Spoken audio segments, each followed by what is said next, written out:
Welcome back, UH Nation. Start of our spring league in Roseville, California. Tonight, the games were fantastic. We had a great showing, a lot of new faces. I think this league is going to turn out to be the best we've had. Obviously, it's only the second one, but it's the best we've had so far. All right. Yeah, I missed a few of the games, but from what I've heard and what I looked at stat-wise, it looked like a great night. Yeah, the teams, it looks like will be pretty evened up, although the scores don't reflect the teams because a lot of guys didn't show up. A lot of the scheduling was kind of off for some players, but it looks like if everyone shows up, this is going to be a very interesting season. We're going to jump right into it. Yeah, let's talk a little bit. Wanted to ask you about some of these games. I didn't get to see them. Let's get your game out of the way because that's really interesting. You and Eric are both on the Warriors, and it ended up 81-80 against Dion and Nico. That must have been a great game. How did that go for you guys? It was a battle. I mean, we fought hard. Like that game turned out, back and forth the last probably 3 minutes. It was back and forth, back and forth, back and forth, and then at the end of the day, we pulled it out. But it was a dogfight, man. That Dion and his team, they're tough. They got a tough team. They're going to be a force out there. So I was looking at stats. You got 28 points, dude. Yeah. How did it come? How did you get your 28? Really, he's in rhythm, man. The team passes the ball well. Our team moves the ball well. I got a lot of wide open shots. I think Eric had 13 assists. Yeah, Eric played well. Eric did a good job of assisting the ball. Again, as a team, we did pretty well. I would say. Obviously, we're going to kind of cut down our turnovers, but for the most part, we did a good job in kind of curtailing their team. Dion Robinson played phenomenal. He had 32 points. Again, that was just a tough matchup. I mean, it went down to the wire.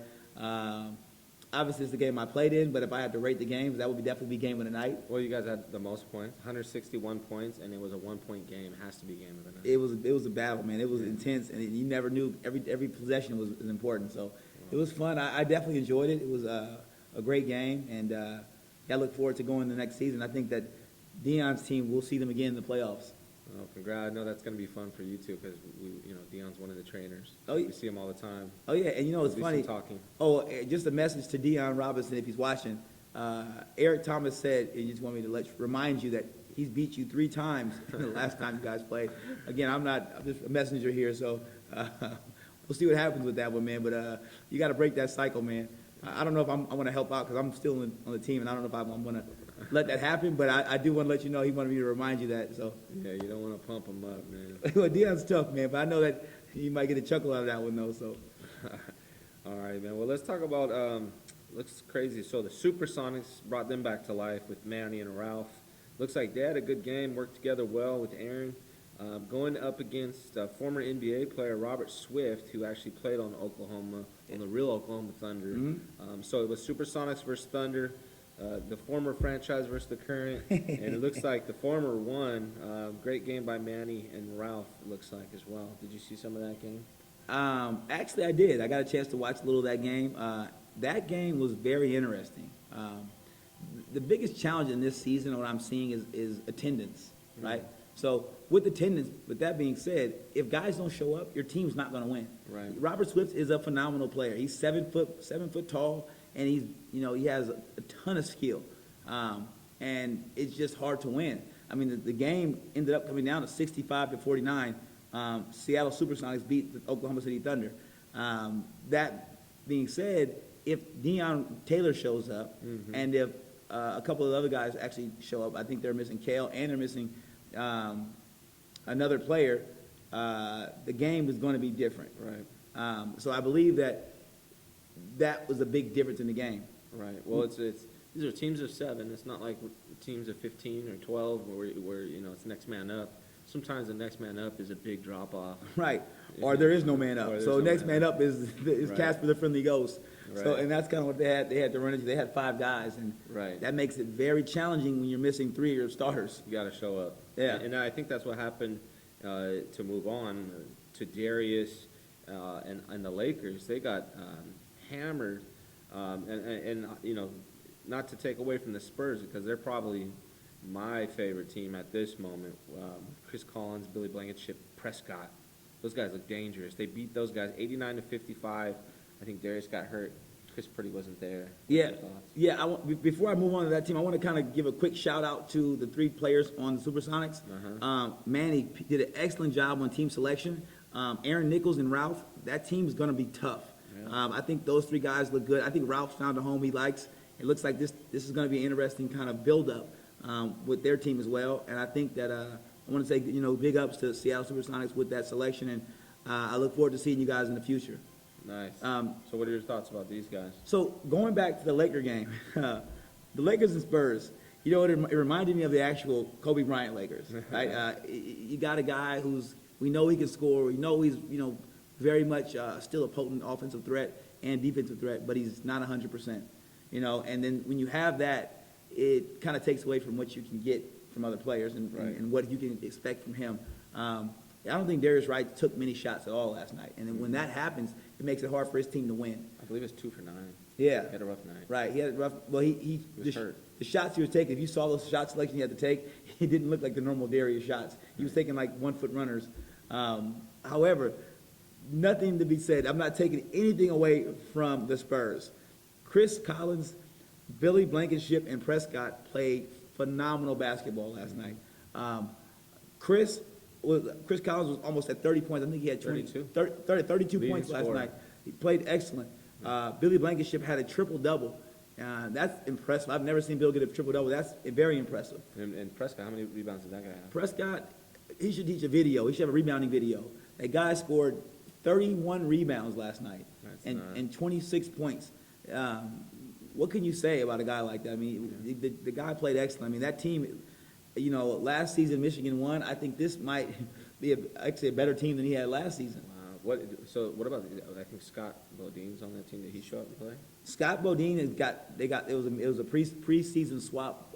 They now have Brian Valley as opposed to Scott. Okay. And Brian Valley didn't show up last night for I think it was injury reasons, but yeah, that team is going to be tough. They're going to be good. They're going to be tough. That's good to see, man. Yeah. All right, so this game is very interesting, probably the most interesting of the night. My understanding is, so the score was 71-41, Jazz over the Celtics, and they did that with 4 guys. Is that right? Yeah, that's right. The 4 guys were very good. Prior to the game, though, the referee came over to me and said, "Hey, Herm, is it okay if the guys play with 4 players, or should we call for the forfeit?" Our league, we don't like doing forfeits. Haven't done one yet. We don't plan on starting today. However, the rules stipulate that you can play with 4 players to start the game. However, they weren't complaining. They said, "Let's play with 4. We're good to go." Right. The other team had 5. However, they were missing 2 of their prolific scorers in Jose, and they were also missing Jason Mata, which is that's 30 points between those 2 guys easily. Yeah, but still, if you're a Celtic right now, you got to be questioning the game. The game is I don't rough. care who shows up. Okay, it's 5-4, and you lost, guys. You got to redeem yourselves next week. Yeah, that was a tough loss. I mean, it wasn't a close game. That's the problem. It wasn't like the game was like back and forth, and at the last minute they pulled it out, or they didn't take the 4 guys serious. The team 4 just played harder. The team that had 4 guys, which was the Jazz. Brian Todd, Matt, and the rest of the company. They just looked like a different. They were on a different level. They were a team possessed last night. They played phenomenal. They were up and down the court, flying around, playing zone defense. Wow. They fought hard from start to finish, and it looked like the Celtics never could get in the rhythm. However, that being said, with Jason Mata and Jose showing up, I understand that those 2 guys are the key players. Now, was it Brett Randall? Brett Randall played excellent. He got there a little late, which kind of hurt the team. But Brett Randall is a very good piece of this team. If you get Brett Randall, Jose, and you get Jason Mata, I guarantee you that wouldn't happen. Well, they got motivation now. Oh, yeah. So they should come back angry, because I would be pissed. And so come back and redeem yourselves next week, Celtics. That'll be good. Yeah. That'll be definitely a good transition, because it wasn't very pretty last night. All right, well, let's talk about the Kings. I guess Ben and Torrance, they had a great game against the Pelicans. John and the Greco brothers, they got beat by Ben and Torrance. Tell me about that game, man. So, first of all, again, props to 2K, because that's what Ben likes to give props to. He actually, Mr. 2K, that's what he attributes all his success to. Ben shot excellent. He caught a rhythm early and just kept it going all game. And when Ben's shooting like that, it's gonna be tough to win. Did he play in college? He played football actually in college. Oh, really? Yeah. But Ben he played actually at Sac City. Got a good shot, man. The guy has an excellent shot. When he gets on, and when he's on, he's on. I mean, he runs off screens. He's a tough guard. Torrance struggled a little early, but he kind of got his rhythm late. They both played together. They're going to be a force. I guarantee they're going to be a team that you're going to have to look out for because they won like that, and they weren't even firing on all cylinders. Mm-hmm. That's going to be a challenge. Now, Big John's team, John showed up around halftime a little after, so that kind of made it a little challenging. Yeah. I looked at his stats, and he didn't contribute as much as he normally would. Correct. The league MVP averages typically 30 and 20. Right. So I gotta assume his numbers would have been around that, and I think that would have changed the outcome a little bit. Yeah. However, again, They still might have lost. they might have, but I think this team with the Greco brothers and company, I think this may be a lot different John Pinchon you see this year, because I think that their team is a lot more dynamic and they have a lot more pieces to work with. It looks like they have a little bit more cohesiveness as well, so be a good team. What about this Clippers-Nuggets game, 70-43? Sharon, I heard he was balling. So Sharon, a.k.a. Derrick Rose, is what they're calling him last night. That was what the gym was referring to him as. He played excellent last night. Sharon actually looked like a man possessed as well. He started off the game like he couldn't make a three, kept missing. He and Alon had a good battle going on early. Mm-hmm. However, Sharon caught a rhythm. I mean, and then you can see like the progression kind of build up. And finally, Sharon decided, okay, I'm not shooting threes no more. Let me start getting inside the lane. And when he decided to do that, the game changed immediately. Yeah. Well, he was an early draft pick, and I've never seen him play, but apparently Kyle did know about him. And Yeah. I knew that he was a good player. Well, funny thing about their dynamic is Sharon and Kyle played high school ball at Granite Bay High School there you go. together. So There you go. that's why they're together. And Sharon actually played for Sac City College this year. Oh, wow. And Kyle actually played for Solano College 2 years ago. Okay. And I believe maybe last year as well. So they're actually That's right. your alma mater. Yeah, of course. Right. I gotta give props to Solano. Right. That's where I went. But those two guys they're tough. Sharon just picked apart the defense. I mean, the kid played phenomenal last night.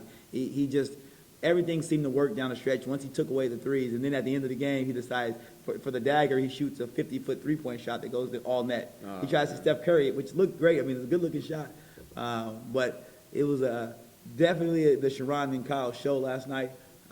It was tough. I know.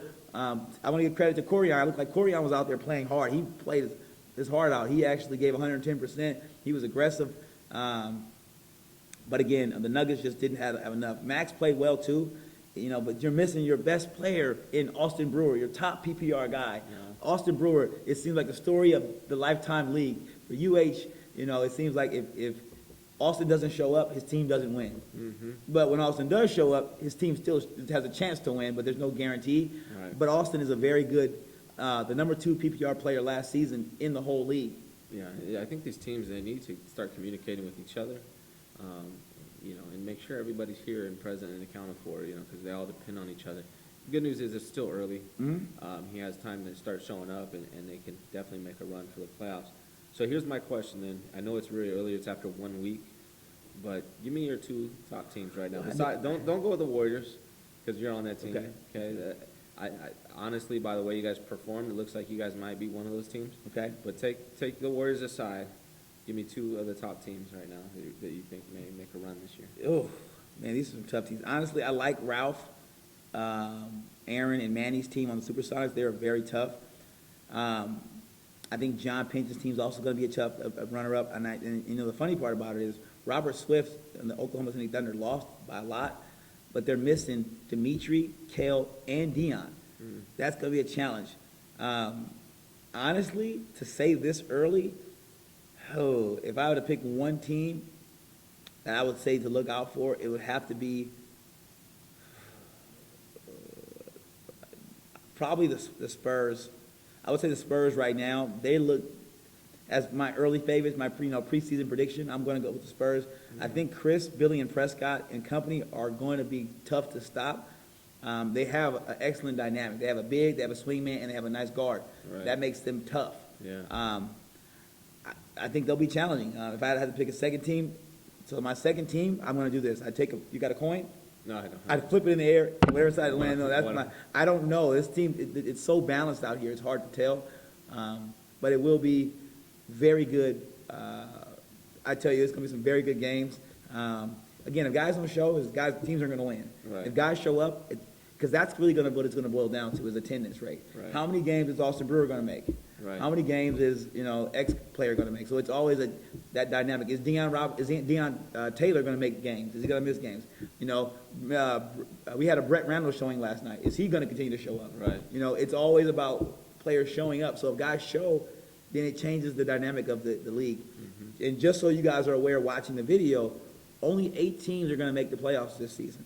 Right. We have 12 in the league. 8 teams will make the playoffs. So it's not like last season where you can kind of limp your way in the playoffs. No. Only the top 8's going in. 4 teams are going home at the end of week 8. So it's important that you show up. Every game is going to be crucial. Mhm. Don't let your teammates down. Give yourself a fighting chance. Show up and play the game. You guys, come on. It's 1 day a week for 1 hour. I think you should be able to make the game. And if not, I'll see if I can get some coupons for fishing coupons. So at the end of the season, you guys can go fishing. But some of those teams are definitely going. And if your guys don't show up, you're on your way. So please make it a point to make it to the league. It's very important to your team. Mm-hmm. You don't want to let your guys down. We work hard to make a good showing here, and your guys do as well. So other guys make great efforts to get here. And I know there's other things that come up, but if you can make it, please do, or let them know early that you can't show up, so they can make arrangements to make sure the guys will be here. Yeah. Well, I'm looking forward to week 2, finally being able to check out all the games. We'll get some more pictures. Weren't able to get a lot of photos this week. I had to attend a basketball banquet, so I wasn't here for that. But next week we'll start taking pictures. We'll get some video going, some highlights to throw on the recap show. So it'll start to pick up as it continues. I'll also be able to make some better predictions. I'm going to go ahead and make some predictions this week on my rankings report. So look for that Thursday or Friday. Other than that, it's full steam ahead. Full steam will go. And one more thing I'm going to add for you guys that are even new to Lifetime or been here for a while.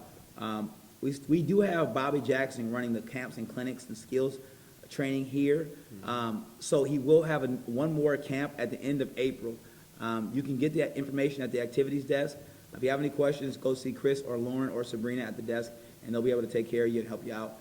Can we give the Celtics a coupon for some of that training? I think the Celtics may want to show up. Get some- I'm just kidding, so. No, they got all they got to do, man, is they got to show up. Jose and Jay got to show up. They got to show up. Is going to be I'm just giving you a hard time, Celtics. Yeah. I'm going to do it for a couple of weeks. Yeah, we're gonna all be there. We'll get you guys the coupons, but it'll be fun. It'll be fun.